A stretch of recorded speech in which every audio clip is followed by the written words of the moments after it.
तरफ सुरेंद्र अग्रवाल जी को यहाँ पर एक बड़ा तोहफा जो यहाँ की गवर्नमेंट की तरफ से मिला है, तो ये बहुत बड़ी बात है। 2 एकड़ ज़मीन मिलेगी, उसमें एकेडमी बनेगी, और टेस्ला जो ग्रुप के जो नंदा साहब जी हैं, उन्होंने बड़ा सपोर्ट किया है यहाँ पे।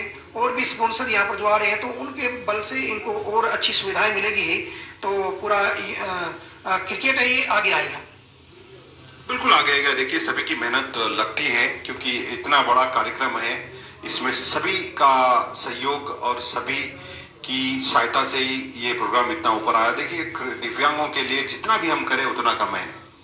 गवर्नमेंट ने भी यहाँ हैदराबाद तेलंगाना की जो गवर्नमेंट है, कांग्रेस पार्टी है, उन्होंने पूरे तरह से सपोर्ट करने की जो बात की है। और देश के अंदर जो केंद्र सरकार है, वो भी खेल नीति के तहत जो खिलाड़ियों को आगे लाने की कोशिश कर रही है। जो क्रिकेट को ओलंपिक जैसी सुविधाएं, जो इस प्रकार की सुविधाएं आगे मिलती हैं, तो और भी बेहतरीन है, जो क्रिकेट में और अच्छा सुधार मिलेगा।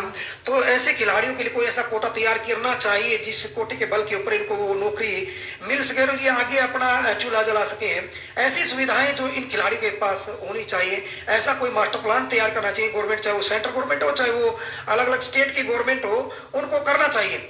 अभी हमारी हरियाणा गवर्नमेंट से भी हम अपील कर रहे हैं कि भी हमारे जो खिलाड़ी हैं, जो क्रिकेट के दिव्यांग खिलाड़ी हैं, ये स्पेशल एबल्ड हैं और इनके अंदर स्पेशल टैलेंट है। और इनके टैलेंट को देखते हुए, इनकी डिग्री को देखते हुए, और इनको कहीं ना कहीं समावेश किया जाए, कहीं ना कहीं इनको एडजस्ट किया जाए इन खिलाड़ी, ताकि वे क्रिकेट को खेल सकें। और भी खिलाड़ी, नॉर्मल खिलाड़ी हैं, जो उनको आप मेडल लेकर आते हैं, गोल्ड मेडल लेकर आते हैं, कोई जो आगे कुश्ती में हो, चाहे बॉक्सिंग में, और उनको आप डायरेक्ट डीएसपी पद दे रहे हैं, उनको डायरेक्ट नौकरी दे रहे हैं, उनको करोड़ों रुपए दे रहे हैं। तो इन दिव्यांगों ने क्या बिगाड़ा है? इन दिव्यांगों के लिए भी कुछ अच्छा होना चाहिए। इनको खेल कोटा से इनको नौकरी मिले, ताकि ये खेल को भी जिंदा रख सके और अपना घर का चूल्हा भी जला सके, ये किसी के ऊपर डिपेंड न हो। इनको वो सुविधाएं मिले, इनके लिए ऐसे रोजगार होना चाहिए ताकि ये खिलाड़ी अपने घर के लिए बोझ न बन सके। एक प्रकार से अपने टैलेंट के बल के ऊपर ये गर्व से कह सके हमारे अंदर दम है और हमने कुछ किया है। बिल्कुल सही। मैं आपके साथ आपके पूरे शब्दों से अगर सरकार की भी सहायता मिल जाती है इन खिलाड़ियों को, तो फिर एक से एक खिलाड़ी अपना प्रदर्शन करने के लिए मुकाबले से जुड़ेंगे, क्योंकि रोजी रोटी के चक्कर में देखिए वो इस खेल से दूर होते जा रहे हैं। और अगर सरकार की तरफ से उन्हें मदद मिलती है, तो बिल्कुल हमें एक से एक खिलाड़ी हिंदुस्तान का ध्वज पूरे विश्व में फहराते हमें दिखेंगे। और ऋषभ जी, आपसे बात कर हमें बहुत अच्छा लगा, क्योंकि जिस प्रकार से आपकी मेहनत रही है, आपका जो लगन है, हम रहते हैं हैदराबाद में, लेकिन फेसबुक के माध्यम से, यूट्यूब के माध्यम से आपके वीडियोस, व्हाट्सएप के माध्यम से आपके वीडियोस, आप जो जानकारी आप पहुंचाते हो, देखकर हमें बहुत हर्ष होता है, क्योंकि निस्वार्थ भाव से आप ये काम करते हैं, सेवा भावना के साथ ये काम करते हैं। और आपका भी मैं बहुत बहुत धन्यवाद करता हूँ, क्योंकि आप जैसे व्यक्ति जुड़ने से ही इन जैसे खिलाड़ियों को बल मिलता है। देखिए युद्धवीर जी, हमारा उद्देश्य, क्योंकि हमने दिव्यांग खिलाड़ियों के साथ में जब ये खेल शुरू किया था, मैं एक पेशे से वैसे सोशल वर्कर हूँ, साथ मैंने एक स्कूल को ज्वाइन किया, विवेकानंद हाई स्कूल है, और उसमें मैं पार्ट टाइम में बच्चों के लिए काम करता हूँ। जो स्पेशल बच्चे होते हैं उनके लिए काम करते हैं, उनके लिए खेल प्रतियोगिताएं, छोटी छोटी स्पर्धाएं करवाना, नींबू चम्मच दौड़, उनके लिए छोटी टूर्नामेंट ऐसे करके आयोजन करके उन बच्चों को आगे लाया जाता है। तो ये हमारे चलते रहते कार्यक्रम। और इसी कार्यक्रम के बल के ऊपर मुझे राष्ट्रपति भवन में जाने का मौका मिला। दो बार मैं राष्ट्रपति भवन गया हूँ। मुझे 2 पुरस्कार जो राष्ट्रपति भवन में मिले हैं। अभी हाल ही में पीछे मैं 13 सितंबर को राष्ट्रपति भवन बुलाया गया था, वहाँ पर मैं गया था, मेरा परिवार सही थे।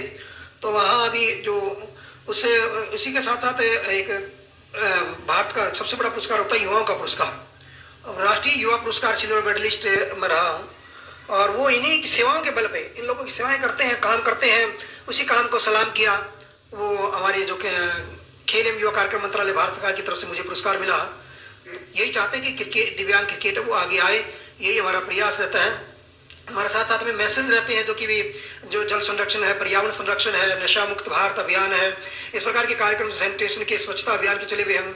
अभी हाल ही में जो भारत सरकार के जो चले हुए हैं सेवा पखवाड़ा, उसी के तहत हमने डेंगू के ऊपर जो फोकस किया हुआ है। डेंगू जैसी बीमारी होती है, वो पनपती है, लोगों को तोड़ती है, चाहे वो खेल हो, खेल का मैदान हो या कोई भी जगह हो, कहीं पर भी इस प्रकार की समस्या तो बारिश के पानी में ज़्यादातर पनपते हैं। तो खासकर मैं अपने खिलाड़ी साथियों से ये जरूर निवेदन करना चाहूँगा कि ऐसी जगह पर जहाँ पानी भरा हुआ रहता है, अपने छत पे है या आसपास में कहीं पर भी है, तो इस प्रकार की चीज़ों का ध्यान रखना चाहिए, क्योंकि खिलाड़ी का शरीर स्वास्थ्य है वो रहना बहुत जरूरी है। तो आम आदमी के स्वास्थ्य के लिए हम बोलते हैं, तो साथ में आज आपके साथ में जुड़ा हूँ, तो ये मैसेज जरूर देना चाहता हूँ कि वे डेंगू से बचें और स्वच्छता को अपनाएं, क्योंकि मैंने कांग्रेस पार्टी के दौरान भी निर्मल भारत अभियान संपूर्ण स्वच्छता अभियान जो चलाए हैं। अभी जो मोदी सरकार है, देश के प्रधानमंत्री नरेंद्र मोदी हैं, उनके मार्गदर्शन में भी हम जो स्वच्छता पखवाड़े चलाते हैं, इस प्रकार के कार्यक्रम चलते हैं, नशा मुक्त भारत अभियान चलते हैं नशे के प्रति, क्योंकि डोपिंग जैसी सिस्टम में खिलाड़ियों के अंदर इस प्रकार की बुराई आती है, उस बुराई से हम दूर रखते हैं। तो हम अपने खिलाड़ियों से भी यही करेंगे कि नशे जैसी बुराई से दूर रहेंगे। तो प्रधानमंत्री जी की बात की जाए, हमारे खेल युवा कार्यक्रम मंत्रालय की बात की जाए, संस्कृति मंत्रालय की बात की जाए, और खासकर हमने हरियाणा के मुख्यमंत्री नायब सैनी जी के मार्गदर्शन में इस प्रकार की मुहिम जो चलाई हुई है। तो ये सब बातें आपके माध्यम से आपके मौका मिला है मुझे कि ये मैसेज इन खिलाड़ियों के साथ रहे। जी।